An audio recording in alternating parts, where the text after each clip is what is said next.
Le titre que j'avais donné, c'était les derniers jours de Jésus sur la terre. Parce que vous savez que cette semaine, on a fêté donc l'ascension, où Jésus est monté au ciel. Et nous sommes actuellement dans cette période d'attente où l'Église se retrouvent, les disciples se retrouvent à Jérusalem pour prier et puis être ensemble et attendre ce que Dieu avait promis de donner. Ils ne savent pas encore exactement sous quelle forme et quoi, parce qu'ils sont tous surpris, ils sont encore, je dirais, étonnés de tout ce qui est arrivé, parce que pour eux, c'est tout frais et ils n'ont pas encore vraiment compris l'ensemble. Donc, ce que je voulais voir avec vous, c'est que c'était un peu cette période-là, comment Jésus il a fait de gérer la transition, gérer le changement. Parce que ce n'est pas du tout simple pour les disciples qui ont vécu pendant 3 ans avec Jésus, 24 heures sur 24, qui ont vécu tant de choses, et où tout d'un coup, maintenant, quelque chose est en train de les bouleverser, et où ils doivent rentrer maintenant, eux, dans le ministère et l'appel qu'ils ont reçu de la part de Dieu et devenir des témoins. Et c'est quelque chose de complètement nouveau. Ils ont passé de la théorie à l'application et il y a un temps de changement, un temps de transition. Et qui dit changement, qui dit finalement transition, dit crise. Profondément, les temps de changement sont toujours des temps de crise. Que ce soit au niveau de nos vies personnelles, que ce soit au niveau des civilisations, que ce soit à différents niveaux, les temps de transition sont toujours des temps où il faut quitter et puis arriver finalement sur un autre bord, comme on l'a chanté aussi, finalement de quitter un rivage pour rentrer finalement dans les eaux, dans le plan de Dieu. Et c'est ça qui m'intéresse de voir un peu, c'est comment Dieu s'y prend afin de nous préparer et c'est Jean qui va nous guider dans ce chemin. Dans Jean 20, 30, il dit que « Mais ceux-ci ont été décrits, donc les signes, afin que vous croyiez que Jésus est le Messie, qu'il est le Fils de Dieu et qu'en croyant, vous ayez la vie en son nom. » C'est Jean qui écrit une vingtaine d'années, 30 ans après, on ne sait pas exactement, je veux dire, après ce qu'il a vécu, ce temps de crise, de transition, il dit, ben voilà, moi j'écris l'Évangile, voilà ma vision des choses, je l'écris de telle manière à ce que ceux qui le lisent y croient. Le vrai problème, c'est est-ce qu'on croit? Est-ce qu'on fait confiance en ces textes? Est-ce que vous faites le pari de dire ce qui est noté, c'est la vérité? C'est ça l'enjeu. L'enjeu, c'est de faire confiance. L'enjeu, c'est de mettre la foi au bon endroit. Et le gros problème, c'est que nous sommes tous nés pour douter. Et nous doutons. Alors, il y a des gens qui doutent plus que d'autres, hein, on est bien d'accord, quoi. Tout dépend de l'expérience de vie, l'éducation qu'on a eue, d'une manière ou d'une autre. Le doute est quelque chose en nous, on s'est fait avoir, hein, je veux dire quand même plusieurs fois. Et puis, qui dit qu'on s'est fait avoir, ben, on devient méfiant, hein, et on est un petit peu comme ça. Mais là, Jean nous encourage à dire, mais faites-moi confiance, c'est quelque chose. Maintenant, l'ambiance, elle est quand même pas évidente, hein, je veux dire, pendant ces 40 jours où Jésus s'est manifesté, parce que quand on lit les textes, et moi je trouve ça extraordinaire, dans Matthieu 28, 16, mais quelques-uns eurent des doutes, même si Jésus est apparu, ils eurent des doutes. Dans Marc, ils ne le crurent point, donc les témoignages des femmes qui sont venues, et puis aussi les témoins d'Emmaüs qui sont revenus, ils ont dit, ouais, on a discuté avec Jésus, il s'est révélé à nous et ils ne le croient pas. Je dirais. Et c'est quand même dur, quoi, parce que quand Jésus leur apparaît, il va leur dire, donc dans Marc 16, au verset 14, « Et il leur reprocha leur incrédulité et la dureté de leur cœur parce qu'ils n'avaient pas cru ceux qu'il avait vus ressusciter. » Donc, le problème que nous, on a aujourd'hui, c'est est-ce qu'on fait confiance en ces textes qui sont là, ou est-ce qu'on est finalement comme les disciples incrédules, puis dire ouais, mais tout ça c'est des fadaises, tout ça c'est des mythes, c'est des choses qui ont été écrites finalement pour justifier, pour faire quelque chose. Enfin, on y va avec notre logique, notre rationalité, nos émotions, notre compréhension des choses, et puis finalement, on se retrouve dans cette position, mais est-ce que c'est vrai? Vous comprenez, quoi? Et comment est-ce qu'ils ont pu passer de cet état de doute que même Luc aussi nous le dit dans 24. Donc tous les évangiles parlent de ce grand doute, hein, mais leurs yeux étaient empêchés de le reconnaître. Allez, ils parlent des témoins donc d'Emmaüs, quoi, qui sont sur cette route-là, les disciples d'Emmaüs, qui sont déçus parce qu'ils ont cru que finalement Jésus allait instaurer le règne de Dieu à ce moment-là, quoi. Et ces gens-là, ils étaient complètement dépités et ils sont partis, mais vraiment loin. Pourtant, il y avait les femmes qui ont dit, il est ressuscité, mais malgré cela, il y a quelque chose qui était cassé en eux et ils sont partis. Et ils étaient tristes, et là, Jésus les rejoint dans leur tristesse et les ramène finalement à la foi. Et comment Jésus s'y est pris? eh bien, il a commencé par les Écritures, il a commencé par citer les prophéties, les choses qui vont arriver, qui devaient arriver, mais qu'eux étaient comme empêchés de comprendre et de voir.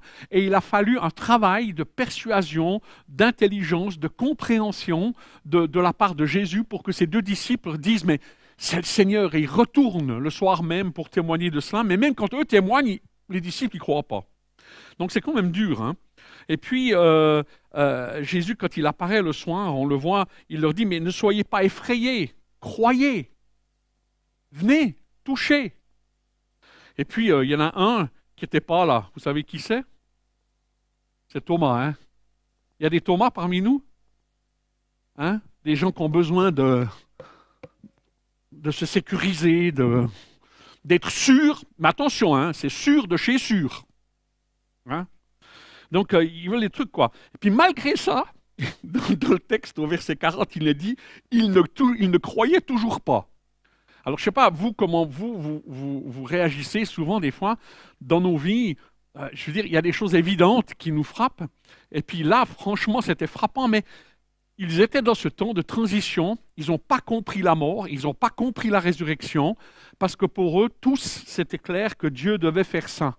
Et comme il n'a pas fait ce que Dieu devait faire, eh bien, automatiquement, ils doutent de cet esprit qui est là. Et en fait, ils ne reconnaissent pas Jésus. Vous savez, le plus dur pour nous de changer, c'est nos convictions. Quand on a une conviction en nous, c'est dur à changer. Parce que, quoi qu'il arrive, ce qu'on fait, c'est qu'on va arranger les faits autour de nous de telle manière à ce que notre conviction s'en trouve renforcée. Donc on va tout interpréter, on va tout mettre les choses en place en fonction de nous. Et en faisant ça, c'est qu'on se centre sur nous et on ne se centre pas sur Dieu et la révélation. Et en faisant cela, on réduit Dieu à notre intelligence, on réduit Dieu à notre expérience, à notre sentiment, à nos émotions, à notre raison, à notre intelligence. Et Dieu ne peut pas percer, ou perce difficilement cette carapace parce que ce que Dieu y cherche, c'est la foi et la confiance. Vous comprenez? C'est un déplacement de notre confiance. Nous devons déplacer notre confiance de nous en Dieu. Mais pour ça, nous voulons être comme Thomas. On veut s'accrocher à du concret, à des choses qui nous parlent dans nos émotions, dans nos sens, dans notre raison. Et après, éventuellement, on va envisager de se remettre en question. Vous êtes d'accord? Ou est-ce que je suis tout seul dans ce cas? Vous vous reconnaissez un peu? Moi aussi. Et avant de faire ça, c'est incroyable parce que c'est juste un chapitre. Je veux dire, dans les évangiles, il y a juste des gens qui vont un petit peu plus loin, mais et pour parler de cette transition, quoi. Et je trouve court quand même pour ce qui est en train de se passer, parce que c'est un changement de paradigme complet pour les disciples. Parce qu'avant, je dois vous dire sincèrement en tant que pasteur, j'aimerais tellement des fois que Jésus soit là, puis dire, alors Jésus, tu dis quoi, toi, de cette situation-là? Mais qu'est-ce que tu dirais de ça? Puis comment tu réagirais? Des fois, ça m'arrangerait tellement de me cacher derrière lui. Vous comprenez? Quand tout d'un coup, moi, je dois y aller par la foi, puis tout d'un coup, je suis moi amené à être moi-même dans mes limites, dans mon intelligence, ma compréhension. Des fois, ça serait tellement plus confortable d'avoir Jésus là, puis de lui dire, vas-y Jésus, dis, toi, fais le travail. Et le problème, c'est pas comme ça que Dieu travaille. Il m'a dit, toi, sois mon témoin. C'est ça la mission, vous serez mes témoins. Et vous serez mes yeux, vous serez mes mains.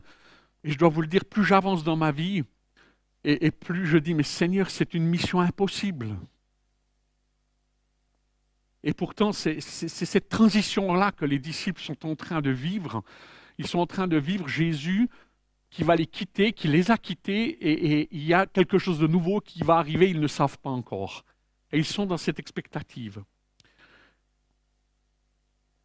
Dans Jean 28, et on voit bien qu'il y a un problème de compréhension parce qu'il nous est dit, car ils ne comprenaient pas encore que selon l'Écriture, Jésus devait ressusciter des morts Et c'est là où Pierre et Jean, quand Marie de Madeleine dit comme quoi Jésus est ressuscité, eux, ils courent les deux. Alors Pierre arrive là, et puis Jean le premier, il attend. Pierre, naturellement, dans son tempérament, il fonce dedans.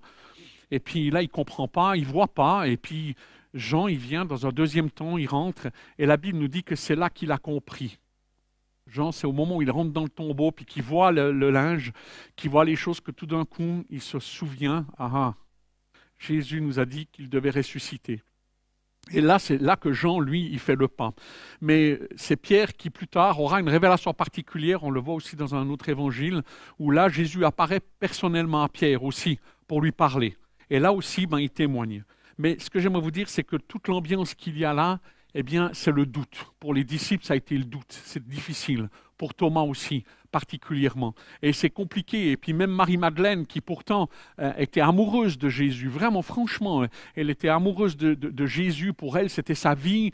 C'était ce premier homme dans sa vie qui lui a vraiment donné sa dignité, qui lui a donné sa place, qui l'a restauré dans son identité.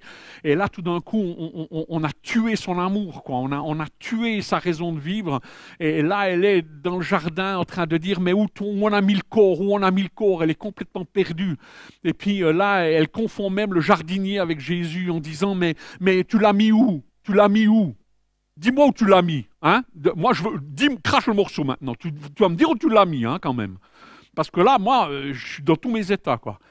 Et puis là, finalement, Jésus lui dit juste Marie. Et je ne sais pas ce qui se passe dans la voix de Jésus. Tout d'un coup, elle comprend. Clac. Elle comprend, Et là, qu'est-ce qu'elle fait? Elle a le réflexe de le serrer, de le prendre comme ça, de dire, t'es parti, mais maintenant je te lâche plus, hein. Maintenant t'es à moi. Puis là, Jésus lui dit, non, Marie, ça ne marche pas comme ça, il faut que tu apprennes à me lâcher. Il faut que tu apprennes à me libérer, parce que je dois aller auprès de mon Père. Et ce que tu as connu de moi, sous cette forme-là, il faut que tu acceptes que maintenant je serai sous une autre forme. Et tu ne pourras plus me serrer les pieds comme tu le fais maintenant, mais tu devras vivre autrement aussi cette séparation. Et ce n'est pas facile, c'est des temps de crise, c'est des temps de transition. Quand il nous a dit que Jésus leur a fait des reproches aux disciples en leur reprochant leur incrédulité puis leur manque d'intelligence carrément, je veux dire, où Jésus leur a dit, mais vous avez manqué d'intelligence, vous ne comprenez pas les Écritures. Et je crois que c'est cela finalement qui est important qu'on comprenne, c'est que, d'après ce que Howard nous a dit, Gardner, il y a différents types d'intelligence. Vous savez qu'on a tous fait des QI, je veux dire. Et moi, je connais des gens, ils ont 150 de QI.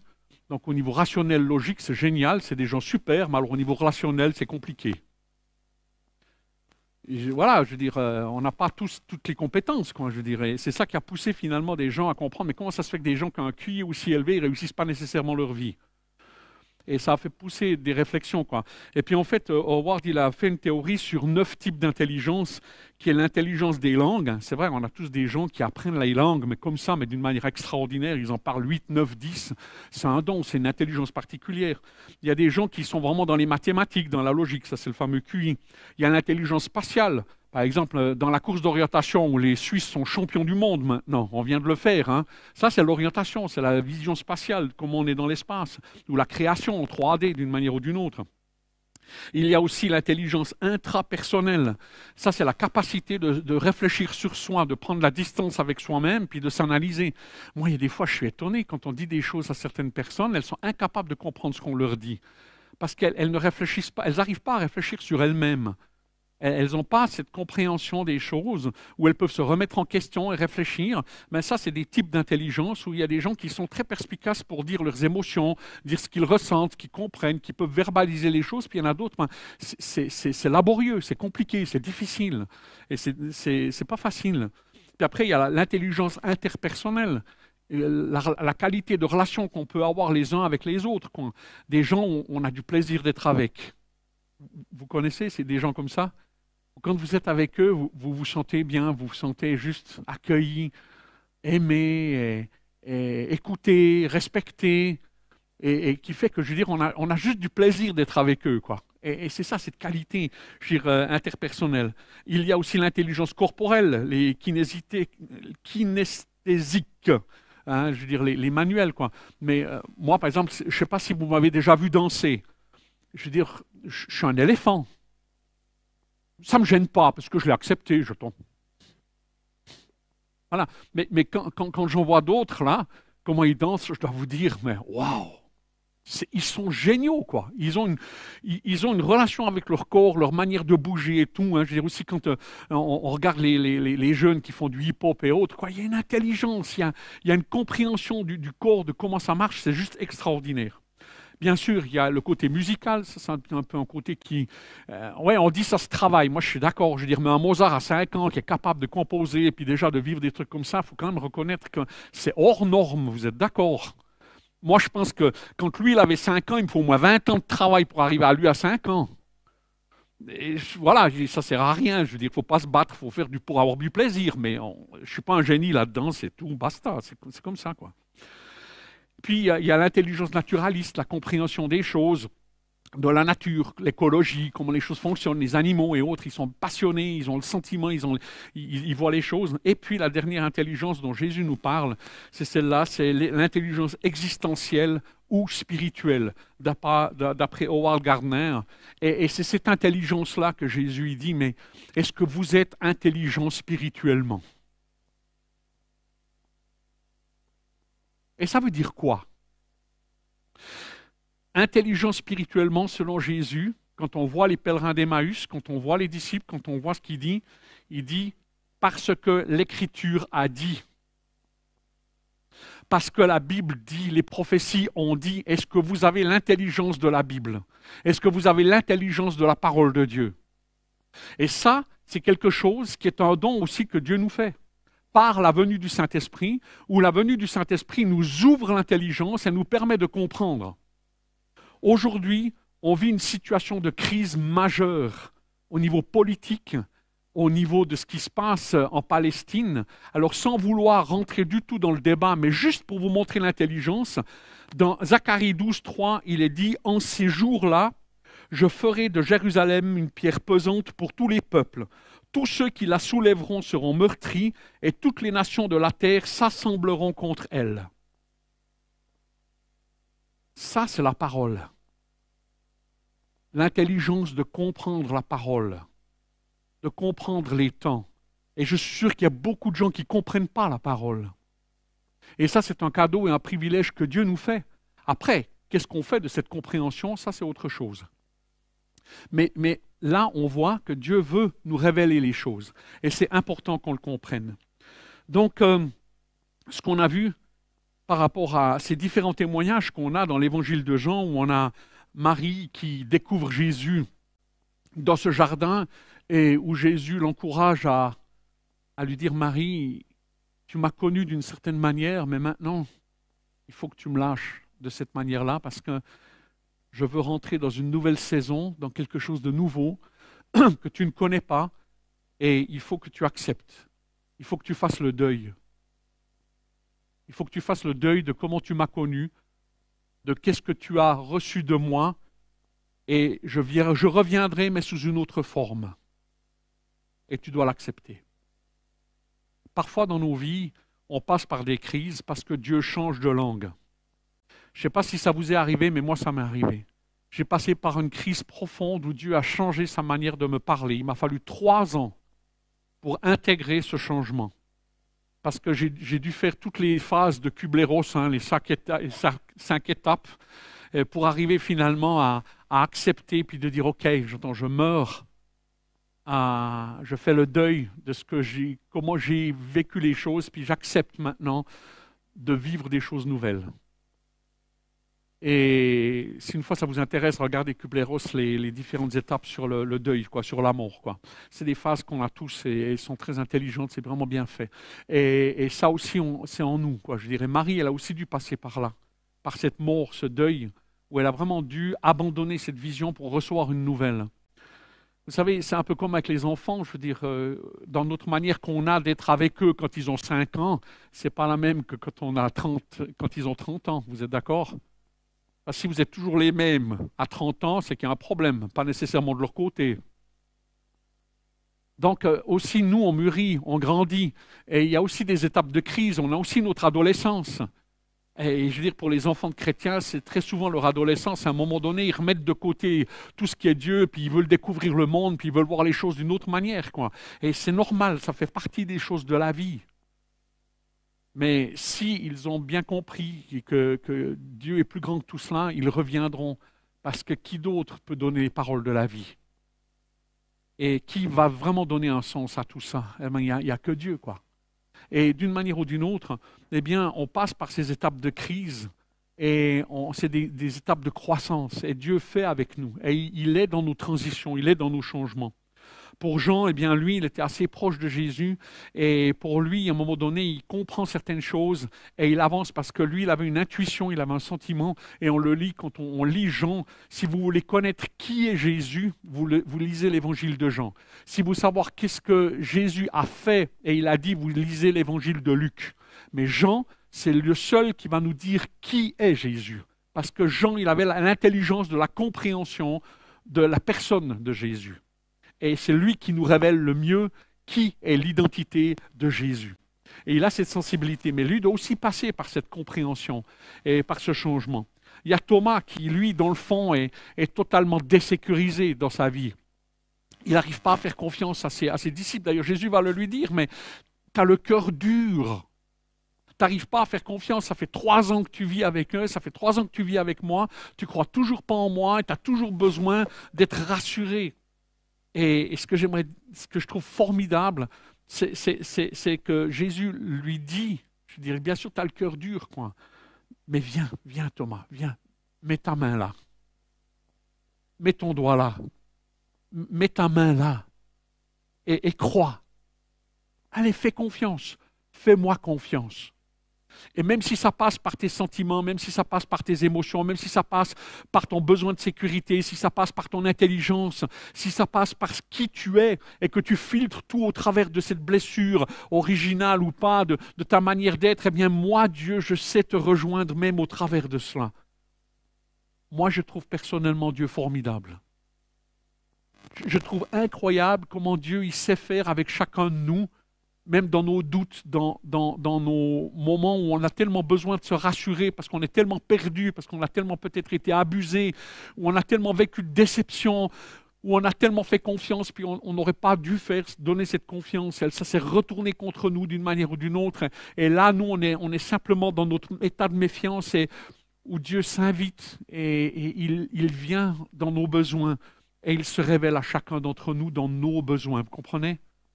On a un Dieu formidable qui nous aime et qui sait s'adapter à chacun de nous. Et c'est ça que je retire.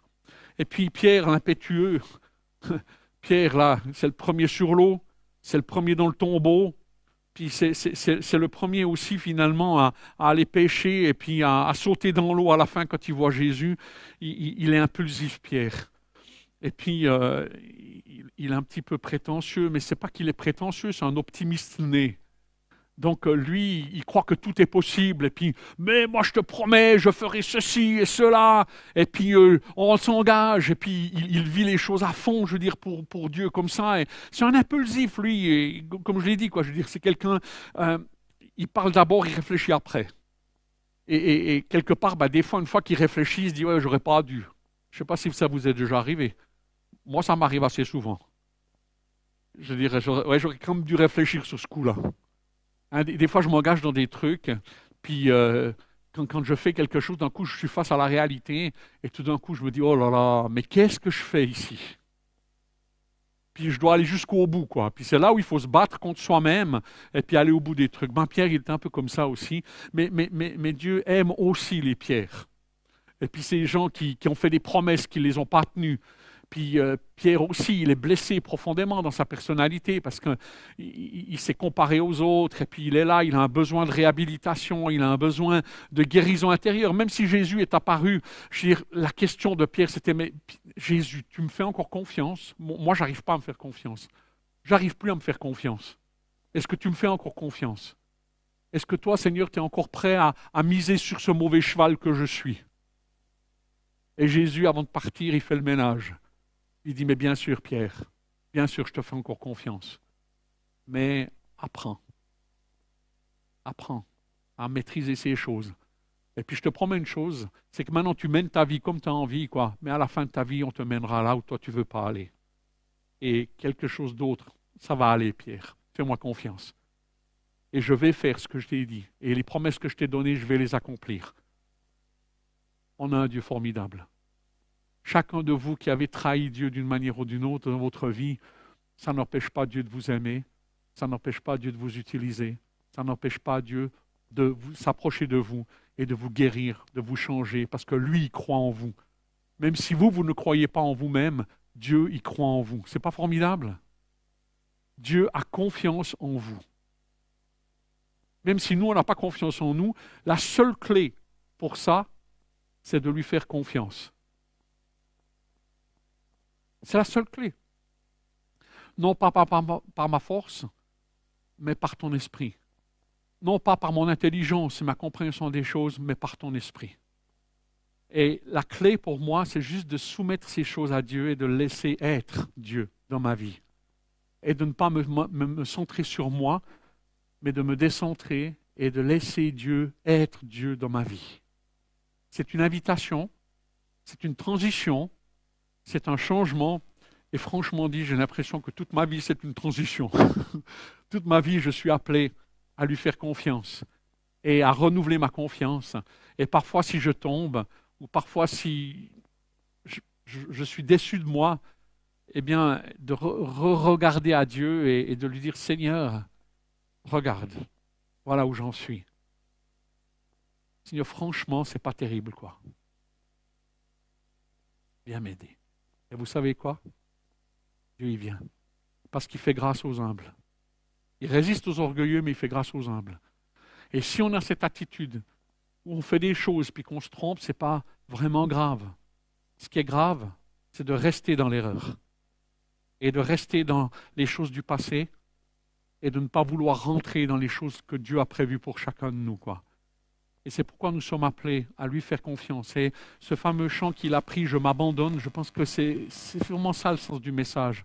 Apprenons à faire confiance à Dieu et à nous abandonner dans nos caractères, dans nos circonstances de vie, dans toutes les situations, à simplement exercer la confiance en Dieu. Vous êtes d'accord? Est-ce que vous êtes d'accord dans vos situations ou dans vos crises, où tout d'un coup vous ne contrôlez pas, vous ne maîtrisez pas, ou vous êtes dans un deuil parce que tout d'un coup quelque chose d'important vous a été enlevé, arraché, vous êtes dans la tristesse, vous êtes dans la colère, peu importe votre situation, dans chacune de ces situations, Dieu veut se révéler à toi. Et Dieu veut guérir ton cœur. Dieu ne te juge pas, Dieu ne te rejette pas, Dieu t'accueille et il te propose de venir habiter en toi. Il te propose de recommencer avec toi. Qui a envie de recommencer avec lui? Qui a envie de se décentrer et de lui faire confiance? C'est ça la question. On va prier. Seigneur Jésus, nous pouvons nous identifier à Thomas, Pierre, Jean, Marie-Madeleine ou d'autres encore, Seigneur. Il y en a pour tous les goûts, quoi. Mais Seigneur, avec chacun, tu as su faire. Et moi, je crois, Seigneur, qu'avec chacun de nous, tu sais faire et tu vas faire. Et je te confie nos vies, nos blessures, nos incompréhensions, nos certitudes. Seigneur, tant de choses qui sont finalement comme quelque chose qui nous empêche de te voir et qui nous empêche de te laisser régner. Eh bien, Seigneur, on veut être intelligent par rapport à ta parole et nous laisser, Seigneur, transformer dans l'intelligence spirituelle et nous aider, Seigneur, à comprendre ce que tu es en train de faire dans nos vies. Et même si on ne le comprend pas, juste te faire confiance et te dire, je comprendrai plus tard, si c'est nécessaire. Mais je te fais confiance. Et je te remercie, Jésus, parce que tu ne rejettes personne. Tu nous aimes tous, là où nous en sommes. Qu'on soit jeune converti ou déjà bien formé dans la foi, eh bien, Seigneur, avec toi, on n'a jamais fini d'apprendre. Tu es un Dieu infini et tu te révèles à nous d'une manière infinie et on n'a jamais fini de découvrir qui tu es et d'apprendre à mieux t'aimer, à mieux nous abandonner à toi et te laisser être le Seigneur dans tous les domaines de notre existence. Viens, Saint-Esprit, viens agir en nous, comme tu l'as fait au travers des disciples, plus tard aussi pour en faire des témoins. Eh bien, accorde-nous aussi d'être guéris afin que nous puissions être des témoins autour de nous, Seigneur, dans le monde que tu nous as donné. Que ton nom soit glorifié, Jésus. Amen.